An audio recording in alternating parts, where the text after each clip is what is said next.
రాజు జైల్లో నుండి బయటికి వచ్చాడన్న విషయాన్ని విరూపాక్షి అమ్మగారికి ఎలాగైనా చెప్పాలి, లేదంటే కంగారు పడతారు అని అనుకుంటూ వెంటనే అప్పలనాయుడు విరూపాక్షికి ఫోన్ చేస్తారు. అప్పలనాయుడు, ఫోన్ చేశావా? నీ ఫోన్ కోసమే నేను ఎదురు చూస్తున్నాను అప్పలనాయుడు. అమ్మగారు, చెప్పప్పలనాయుడు, నేను వెంటనే అడ్వకేట్ని తీసుకొని పోలీస్ స్టేషన్కి బయలుదేరుతున్నాను. నువ్వేం కంగారు పడకు, వీలైనంత త్వరగా నేను రాజును విడిపిస్తాను. అమ్మగారు, మీరు లాయర్ని తీసుకొని పోవాల్సిన అవసరం లేదమ్మగారు. రాజు బెయిల్ నుండి బయటికి వచ్చాడు అని విధంగా అనగానే విరూపాక్షి చాలా సంతోషపడిపోతూ ఉంటుంది. ఈ విషయం రూపకి ఎలాగైనా చెప్పాలి. రూప చాలా కంగారు పడుతూ ఉంటుంది కదా అప్పలనాయుడు. రాజు ఆల్రెడీ ఫోన్ చేశాడు అమ్మగారు, మొత్తం విషయం అంతా చెప్పేశాడు. అవునా అప్పలనాయుడు, ఎంత మంచి శుభవార్త చెప్పావు. రాజు బెయిల్ నుండి బయటికి వస్తే నా కూతురి బాధలన్నీ తొలగిపోతే ఏడుకొండల దేవుని దగ్గరికి కాలినడకన వస్తానని మొక్కుకున్నాను. ఈ ఇద్దరు క్షేమంగా ఉన్నారు. ఇక నాకు ఇంకేం కావాలి? నేను వెంటనే ఏడుకొండలకి బయలుదేరాలి. సరే అమ్మగారు, జాగ్రత్తగా పోండి. సరే అప్పలనాయుడు, ఇద్దరు ఒకటైపోయారు.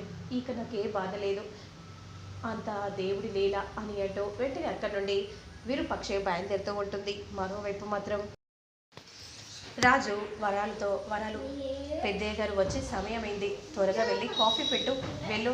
అక్కర్లేదు అని ముత్యాలు అనగానే, ఎందుకమ్మా? అమ్మాయి గారు పెద్దయ్య గారు వస్తూ ఉంటే వద్దని ఎందుకు అంటున్నావు? వాళ్ళు ఎంత మోసం చేశారో నువ్వు మర్చిపోయావా? అసలు వాళ్ళని మాత్రం నేను ఎప్పటికీ క్షమించను. వాళ్ళు ఈ ఇంట్లో అడుగు పెట్టడానికి వీల్లేదు. ఏంటి ముత్యాలు అట్లా ఎందుకు మాట్లాడుతున్నావు? ఏదైనా కోపం ఉంటే నెమ్మదిగా మాట్లాడుకోవాలి, కానీ ఇలా చేయటం సరికాదు. ఏంటయ్యా, నాకు మాత్రం వాళ్ళ మీద ఎప్పటికీ కోపం ఉంటుంది. తన వల్లే కదా నా మనవడు చచ్చిపోయాడు, నేను ఎలా క్షమించాలి? అంతలో కారు వచ్చి ఆగుతుంది. అమ్మా, పెద్దయ్య గారు వస్తున్నారు, ఇక ఇంతటితో మాటలన్నీ ఆపేసేయమ్మా. అవునే ముత్యాలు, నేను చెప్పేది విను. కోపతాపాలు ఎందుకు చెప్పు? మనం పోయేటప్పుడు ఏం తీసుకొని పోతామే అని విధంగా అంటూ వెంటనే పెద్దయ్య గారు రండి, పెద్దయ్య గారు, అమ్మాయి గారు రండి అని విధంగా అనగానే వెంటనే కుడికాలు పెట్టి అలా ఇంట్లోకి నడుచుకుంటూ వెళ్తూ ఉంటారు. అంతలో ఆగండి అని ముత్యాలు గట్టిగా అరవగానే వెంటనే కాల్ని వెనక్కి వేస్తారు. ఇద్దరు అలానే షాకింగ్గా చూస్తూ ఉంటారు. ఎందుకమ్మా, ఎందుకు ఆపావు? తను నా భార్య అమ్మ, పెద్దయ్య గారు మావయ్య వరుస అవుతారు. ఎందుకమ్మా ఇంట్లో అడుగు పెట్టడానికి వీల్లేదని ఎందుకు అంటున్నావు? నాకు ఈ ఇంట్లో ఎంత అధికారం ఉందో అమ్మాయి గారికి కూడా అంతే అధికారం ఉంటుంది కదా అని విధంగా అంటూ ఉంటే, ఏంట్రా అధికారం ఉండేది? అందరి సమక్షంలో పెళ్లి చేసుకున్నావా? 3 ముళ్ళు కట్టావా? లేదు కదా. గుళ్ళోకి తీసుకొని పోయి తాడు కట్టినంత మాత్రాన దాని తాళి అని అంటారా అని అనగానే రూప, ప్రతాప్ అలానే షాకింగ్గా చూస్తూ ఉంటారు. అమ్మ, వేద మంత్రాల సాక్షిగా పెళ్ళైతేనే పెళ్ళి అని అంటావా? నా దృష్టిలో అదేరా, దీన్ని మాత్రం నేను పెళ్ళి అని అనను. మరి ఎందుకమ్మా ఇన్నాళ్ళు అమ్మాయి గారితో ఎందుకు నువ్వు మంచిగా మెదిలావు చెప్పమ్మా? ఎందుకంటే ఆ రూప కడుపులో నా మనవడు పెరుగుతున్నాడు కాబట్టి నేను కోడలిగా అంగీకరించాలని అనుకున్నాను. ఆ మనవడే ఈ పెద్ద మనిషి వల్ల చచ్చిపోయాడు కాబట్టి నేను ఎందుకు ఈ ఇంట్లో అడుగు పెట్టనిస్తాను అని ముత్యాలు అంటూ ఉంటే ఇద్దరు కూడా షాకింగ్గా చూస్తూ ఉంటారు.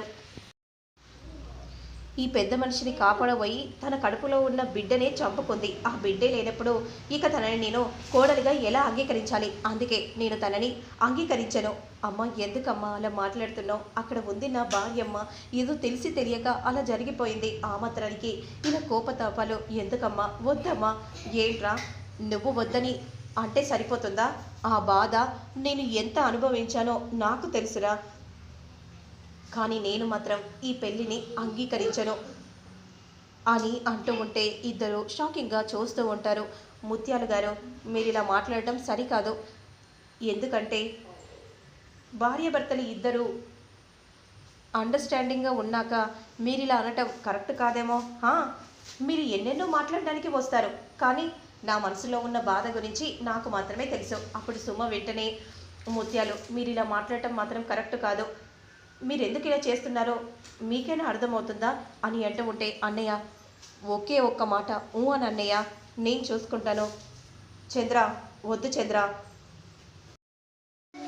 ముత్యాలు అనాల్సిన మాటలని అననివ్వు. ఎందుకంటే ఆ రోజు కోపంగా నేను అలా చేసి ఉండకపోతే ఇప్పుడు నా కూతురికి ఇలాంటి పరిస్థితి వచ్చేదే కాదు కదా. పెద్ద మనిషి ఈ విషయమైనా అర్థం చేసుకున్నారు కదా. ఈ పెళ్ళి ఒక పీడకల అనుకొని ఎవరిది వాళ్ళు ఉంటే మంచిది. ఇక ఇద్దరికి సంబంధం లేదు. ఇక ఇక్కడి నుండి మీ దారి మీరు చూసుకుంటే నా కొడుకు దారి నా కొడుకు చూసుకుంటాడు. అమ్మ ఏంటమ్మా ఇలా ఎందుకు మాట్లాడుతున్నావమ్మా? అమ్మాయి గారు లేకుండా నేను బ్రతకలేనమ్మా. నీకు ఆ విషయం కూడా తెలుసు కదా.